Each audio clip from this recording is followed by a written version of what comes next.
Yo, what is up, ladies and gents? It is your boy TPG, True Pain Gaming, back at it again with another video. Today, you don't want to miss this video. Is a first place post starter deck security control list. So if you're a security control player or you want to know what security control is going to be playing, stay tuned past this intro and check it out for the starter deck. It got first place at the store championship with 5 rounds. One of my viewers, Iceking, hit me up and said, "Hey, do you want to record this with me?" And I said, "You know what? Sure. I could use some more first place deck profiles this format." Anyways, guys, I hope you enjoy this. If you get any first place deck profiles, hit me up on my Discord, link in the description below. And yeah, we can work something out, record a video if you want to.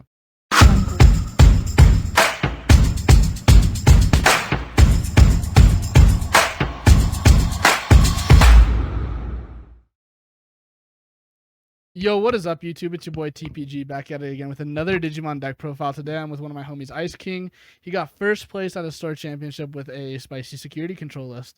So I'm going to let Iceking take it away. Go ahead, man.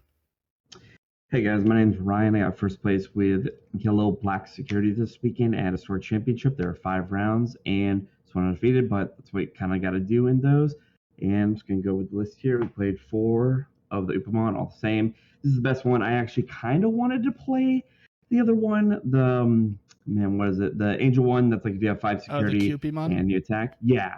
Like that one I actually really like just because it feels like if you get aggressive with the deck, you can definitely like get the early draws and everything. But this definitely helps out when they're trying to like keep you at 3 or whatever. So you just get to be like attack, kill my Salamon, draw a card, recover 1.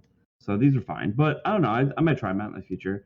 Then played Forge Salamon, pretty standard. The only rookie I played just because I don't know, I wasn't feeling like the yellow type of stuff, just like Bushy. Bushy's fine. And then also stuff like Lucimon's like okay, but I feel like this is like all you need because with the starter deck stuff is just actually broken. Played 3 of these Geo Greymons. These guys were pretty insane all day, along like playing against like Jesmon decks. Just put them into play, frag one of their dudes, just hit in or whatever, or some spicy stuff here in a bit. We'll show you. So Geo Greymon, I actually have a question about that one. Yeah. You only play 3 of it. Would you think of considering bumping it up to 4? Because I do know that card is insane in security control. So it's definitely very strong, and I'm definitely like, this is one of the cards I was like, man, I really want this as a 4 of, but I was also like, playing this versus like playing this card, like this card just it's not close. Like it's so gross. Like I might, depending on what the meta does, but this card right here, like these Quartermons, like if you play Magic, this is Mold Rifter. This card is insane. It's not close. Like this card won me so many games. I just abused this card all day. I could, if my opponent didn't have like a memory tamer out, I'd literally like pop a memory boost, play this, and then send them the 1. I'll show you how I'm sending them 1 because that's the super spice in this deck that just made it like even more insane. Now this card, okay, so this card's good. The only issue that I had with this card really was I never got to like fully play for its potential. I'm literally just playing this guy for like 9 most of the time, which I don't. I know it sucks, but it's okay because it's my big idiot. Monster Reborn's an option, which is pretty cool. So yeah, at times where I'm like, oh, I'll pick up the Swarm out of my graveyard and then I'll just like wipe your guy with a Fly Bullet, or I'll just like hit him with the Happy Bullet Shower. So this was fine. I think that like if I wanted, say, I don't think you need stuff like Magnadramon with this list and everything, but I mean you like could, or you could play like something else to evolve your defeats on, but I don't know. This was fine, and then just picking up Swarmer multiple times is ridiculous. It's so gross. Defeat, obviously. Most of the time, actually, funny of these guys were in my hand like the whole weekend, pretty much. It was really bad. Like I literally had a game where I think I had like my hand had like 5 of it. I was like, man, this is so bad. I was like, it's not close. I was like, oh, that's gross. Yeah. So, but it happens, you know. Like you just grind them out, and there's nothing that they can really do once you grind them out. Then for my options, this option was so nasty. This is how you're putting your opponent to 1. Is that Tactical Retreat? Yeah, it's this part. Nice. This card is literally insane. Being able to go put core back into security. Oh yeah. Gosh. You're like, because I play Black Izzy, so where you're like, they send you to 3 because they're like you're gonna send you to 3 usually. So you're like, go to 3, pop my memory boost, hard play this, go to 0, and then you're like, okay, I'll retreat this guy to the top of my security. Sick, comes back in. I'm gonna like draw 2 more cards. It is unreal on how much you get to abuse like this right here. It's so gross. And if they chicken to security, just come back. Yeah, that's nice. Yeah, it's fine. It's still solid. And then, of course, play Holy Waves. Holy Waves, again, were just like great. Loved them like all day. Same thing. I literally had one game where I like revealed double Holy Wave and then 2 tacticals, and I'm like, I'm not dying. Like, Yeah. I hate this game. And I'm like, yeah, man, sorry for it. It'd be that way, yeah. The new card, oh man. What do you think of this card? A lot of people Japan, they had a watch list come out, and this card is the one that I think is probably going to get hit. This card's insane. But take it away. Let me know your thoughts. This card is ridiculous. So literally, the very first time like I read this card's insane. Then when we finally got it over here, and I got to have physically hold it, read it, I was under the impression that this is like the starter decks, where this got 2. No, this gets you 3. Yeah, this is so ridiculous. It's not close. Being able to put a defeat on top, being able to put a flare in there, being able to put like a Wyvern's Breath is whatever you need. You can put a Cordrum on there. You don't have to hard cast it. Like this card has been the most dominant thing in this deck outside of like Cordrum. This card is ridiculous. Do you think it should be banned? Oh man, I definitely feel like this card definitely like is not fair. This card's like very busted. I can see this going to 1. Yeah. I definitely could. Like over the next like few months, I definitely could see it being on a watch list. Yeah. Then for our 7s, we played. So originally, I played 2 of these, but I didn't like 2 of these because I felt like having one of these is better. Now you can't literally play this unless you have the BL in play, which is like fine, whatever. But being able to recover it with say Holy Wave, Reinforced Memory Boost, Tactical Retreat, it's fine. Yeah. This was fine, but this is just like being able to just kill an outright 6 is like super better. And then like the Swarmers are, man, this card was so great. I did, let's see, in my round 4, my game 1 versus a Gabu Bomb player, I literally had 3 Swarmers in my last like security and just like attacked, and then had Lobo for game. I was like, oh man, I was like, oh, not like this, please. Yeah, right. Like, that's I was like, not like this. And, like it was very sad.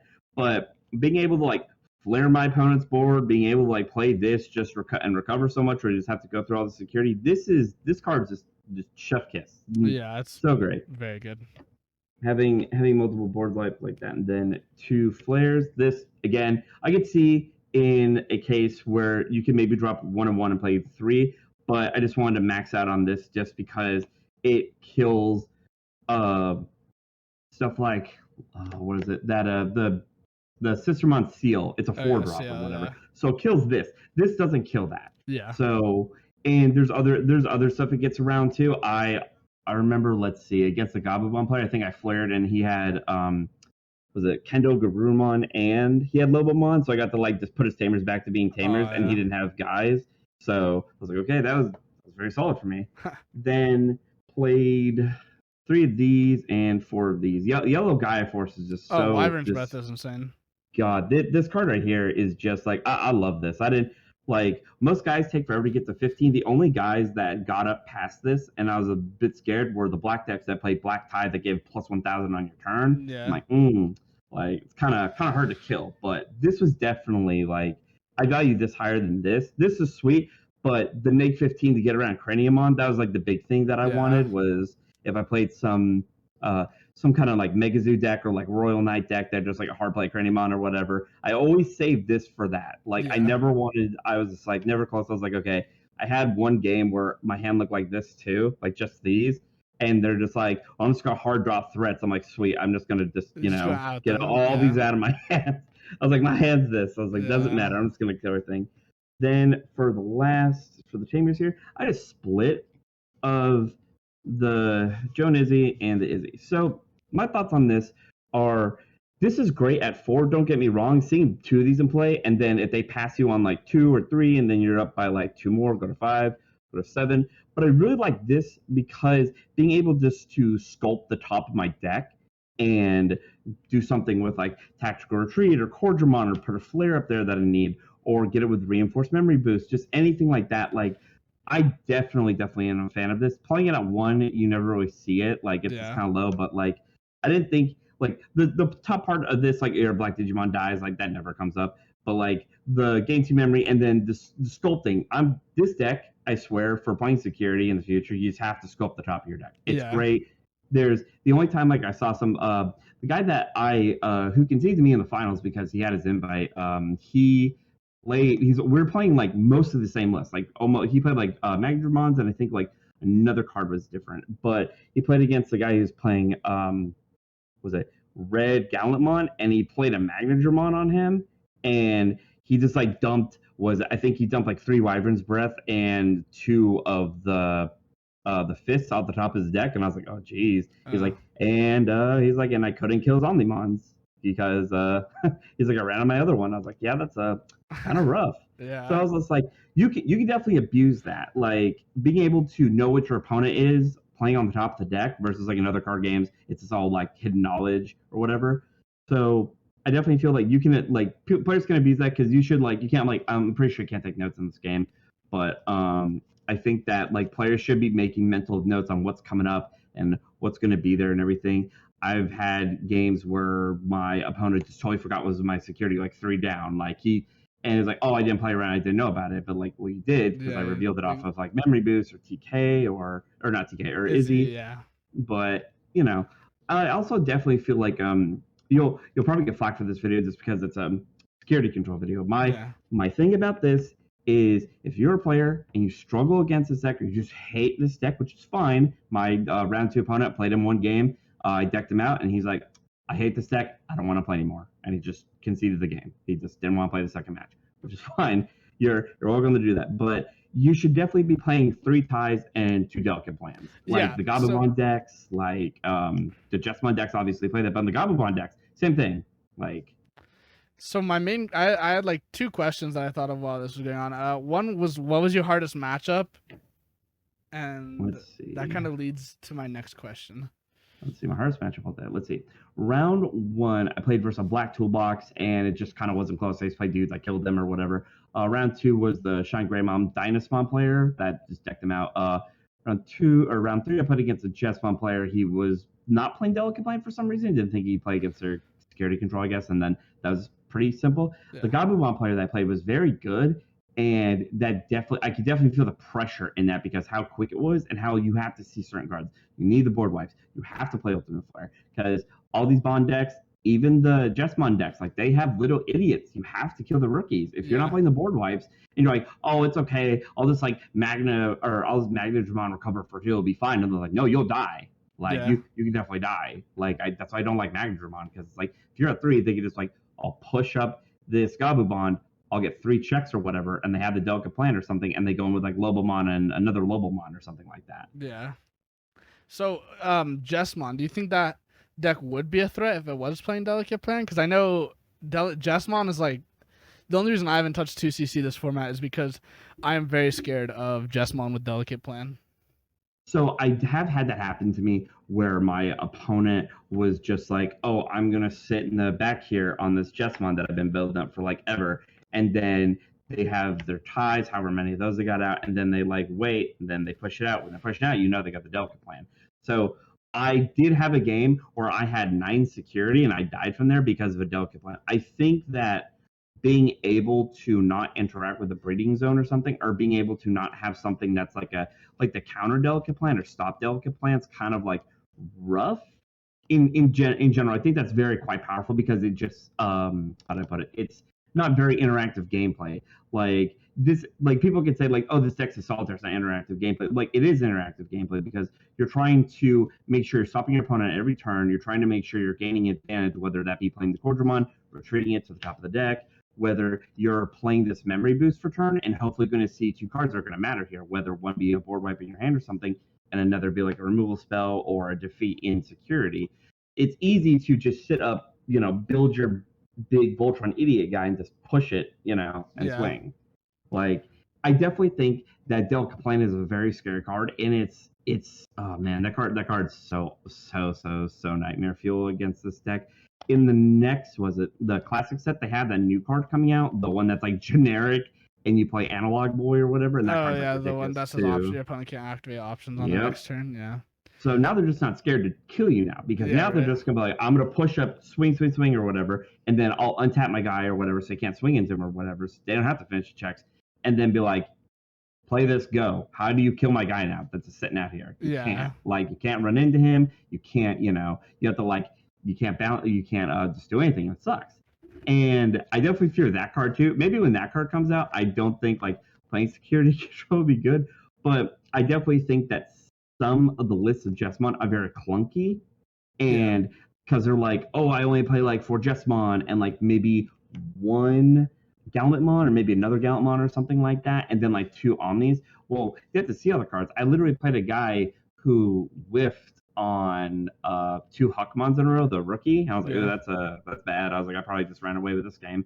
And it did. I think I had like 12 memory at that time, or 12 memory. I had a 12 security at that time. I'm just like, well, they can't really kill me in one shot here. And then the first like 3 reveals was like Cordramon, GeoGreymon, and defeat. I'm like, oh, sick. I was like, move up my Salmon, swing for 4, and then go ahead and retreat one of my guys to the top. Okay, so my last question is this profile is going to go live before the next 2 regionals. Obviously the starter decks aren't legal in the regionals. Do you think this deck is going to be viable during those regionals without things like Cordramon or GeoGreymon? So I definitely think that your ability to have what's her name? The Sakuyamon, the one where they push up, they get neg. I think that card is really, really good, especially in your matchups versus Gabumon versus Jessamon. Like, that's your main like kill or stop them type of thing. I think that card's like really, really good. And I definitely am a fan of that card. I think that not having Cordramon kind of blows. Cordramon definitely is like the big backbone of this deck. If I were to do something like that, I'd probably doing like playing the Magna Angemons, playing the Magnadramons, playing like some number of Lucimon, some number of Bushy Agumon, stuff like that. I could definitely see myself playing it, but it would feel kind of gimped. Yeah. I don't see myself playing like online tournaments because I consider this without the stars. I just consider like that an old format. Like, that's fine. Regionals, you want to get online, you want to play new stuff. I totally get that.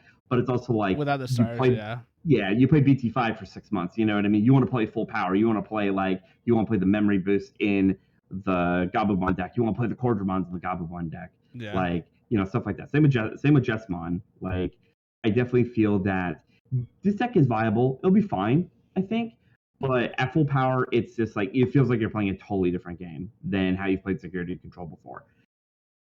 Okay, sweet. Do you have any shout outs or anything you want to make before I end the video off here? Yeah, a shout out to my store that hosted that, which is Archangel Games. Tim is the owner. Shout out to my locals down here, Steadfast Hobbies and Games. The owner of that is Nick. And then shout out to my boy Casey Johnson, who I travel with to events and team with. So sweet. Well, thank you so much, Ryan. Thank you for the deck profile and the explanations. Yeah. No problem. I had a great time. Thank you. All right, guys, if you like this content, don't forget to check out my other videos, check out my Twitch, Discord, all that, links in the description below, and I will see you next time. Peace.